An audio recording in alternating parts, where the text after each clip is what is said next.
obadde okimanyi nti ebisiyaga abali mu bisiyaga babitwalanga mulimu era nze nkirabanga ab'omutima omunafu abali eyo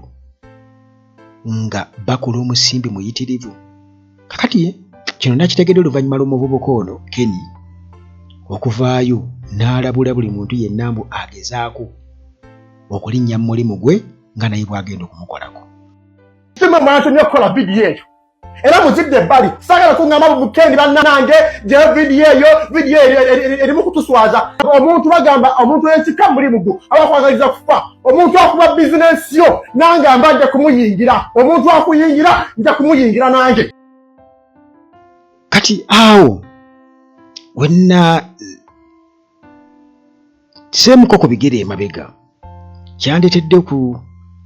okuddamuko emabega katono nnyo okutunula mu biki ebibaddengawo tutunuulira. Kampu ekyokulabirako nti tulaba abantu nga balikoodinga obutambi buno ne weebuuza nti balikoodinga bwaki bwe babeera nga ekino kye bakola kyakyama. Kirabika waliwo abantu ababateekamu ssente era nga mu kubateekamu ssente mu ngeri y'okutumbula omukwano ogwo gw'ebikukujju nga mujja kubirya ndowooza babaweereza obutambi nabo balina oba kye babukozesa eyo gye tutabeera nga bwe tunaalaba oba firimu ez'obuseegu ndowooza n'obwo nabo waliwo ababunyumirwa nga basasula buwanana. Naye ng'akaseera bwe katuuka balina okulaba nga ovuddeyo n'okakasa nti ddala oli ebisiyaga kwegamba okukakasa ensi bakakase nti kati ono mmemba, kuba kati buli muntu yenna yenna gwe twali tulabye mu nsonga eyo kwegamba era buli bw'omwogerako oba omwogererako mu layini ezo bw'oyogerako Chris Mubiru bisiyaga kitegeeza nti oyo promota ate era nga yayigiriza bangi omuze era akyagutambuza. Tulabye abalala bangi kye tujje tulabe Chicken wano naye ate era ndyose ne njogera ku Chicken tulaba Chicken nga kyajje alage ebikola ebifaanaganako bwe bityo era ng'alaga bamugula ne bamutwala n'akola omulimu ogwo. Era ennaku zino ku interview bagamba nti abeera atudda bw'aba atuula ngo atuula awododde bw'ati atuuzaako kabina kamu olw'ensonga ndowooza oba emabega ennyuma ebeemu babirira ng'abaana bamutwala. Naye nga kyajje yeegatte mu bintu ebyo bw'atyo bwe yeeteeka engalo mu nnyuma twagenda okulaba engalo ze zimu ng'azikwasa Katikkiro nga Katikkiro ali very happy. Naye toyinza kuŋŋamba nti tamanyi oyo kye yali ava kukola. Ekyo ne kibeera kubanga kati twalaba ng'avumirira ennyimba z'Abagravity Omutujju n'ebirala naye oyo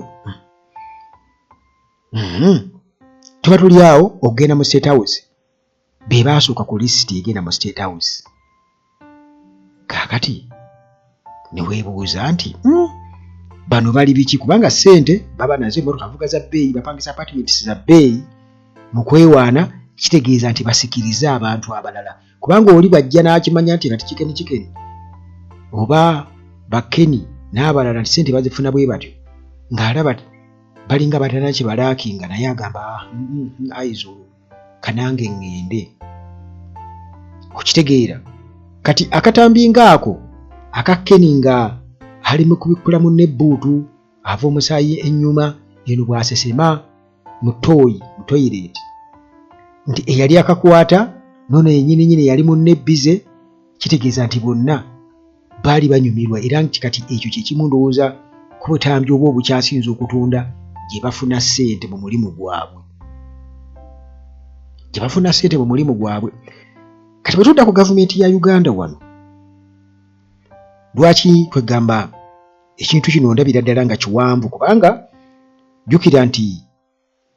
bwe tutandikira ku tteeka ery'ebisiyaga all along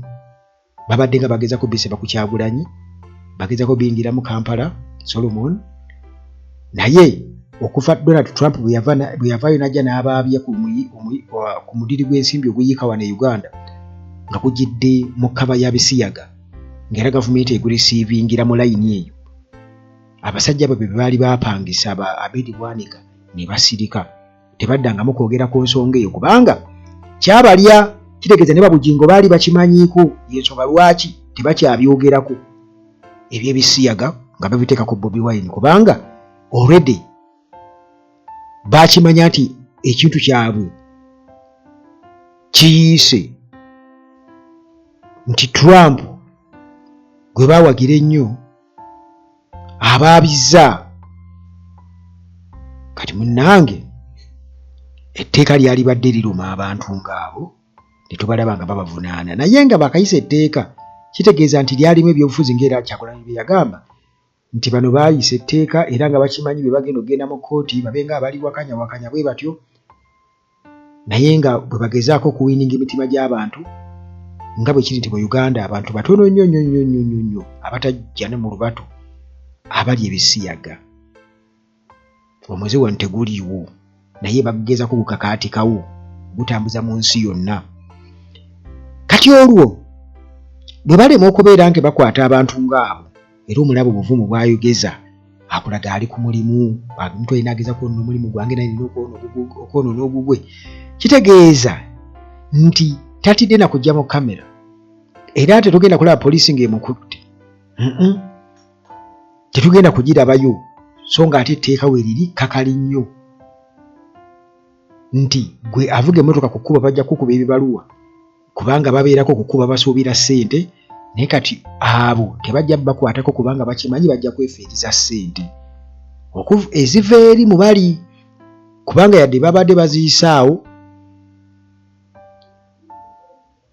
abamanyikiddwa bo bwe balowooza, naye ssente ate ziyita mu corners ez'enjawulo okuyingira eggwanga nga basuubira okuba nti oba oli awo ziyinza okusapootinga obuyeekera oba okukola kutya oba omusimbi gwe bagenda okuteeka mu kampeni nga lwabagenda Museveni nti just mu kalulu kano akaagaggwa ateeka okuba nga abalira mu zi-trillion ssente ze yasipendinga pitirivu, ate kati nga bakyaluuzinga ssente kuba Kyagulanyi talabikako, intelligence erina okulya ssente. Kakati